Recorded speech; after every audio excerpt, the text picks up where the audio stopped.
شروع از سنه 25 نوامبر تا 10 دکبر در دایره معرکه 16 روزی مبارزه علیه خشونت نسبت زنان چاره‌بینی‌های گوناگون دایر می‌گردد. با همین مقصد در میدان رگستانی بازار پنجشنبه شهر خوجند با اقدام ریاست کار با زنان و عائله ولایت سوخت اکسیه برگزار گردید. اکسیه حیات بدون زیروری عنوان داشت و به ساکنان شهر خوجند ورقه‌های اطلاعاتی تقسیم کرده شد.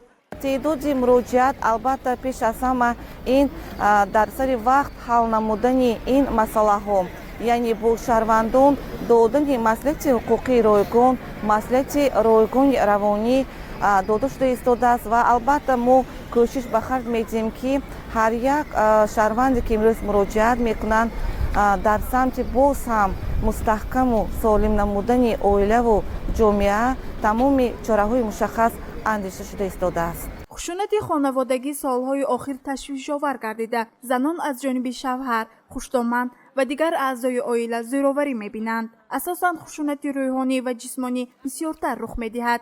زیرآوری کرداری جنایتی بوده شخصانی خشونت زده طبق قانون‌های عمل کننده جمهوری تاجیکستان حفظ کرده می‌شوند. گذراندن چنین معرکه‌ها برای پیشگیری از کردارهای ناشایان و معلوماتناک گردانیدن اهالی کمک می‌رساند.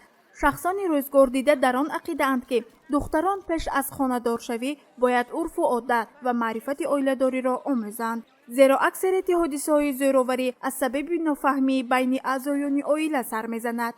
در محله بسیار کارهای ترغیباتی تشویقاتی میبریم.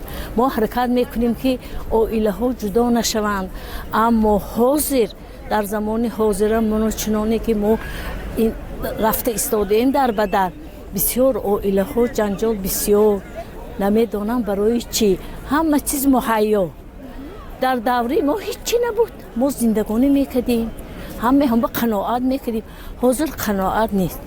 من خواهش میکنم که هر یک پدر و مادر دختر پیش از به شوهر دادن دخترش اول صحبت گذارانند، با آنها شرایط عائلوی را فهمانند.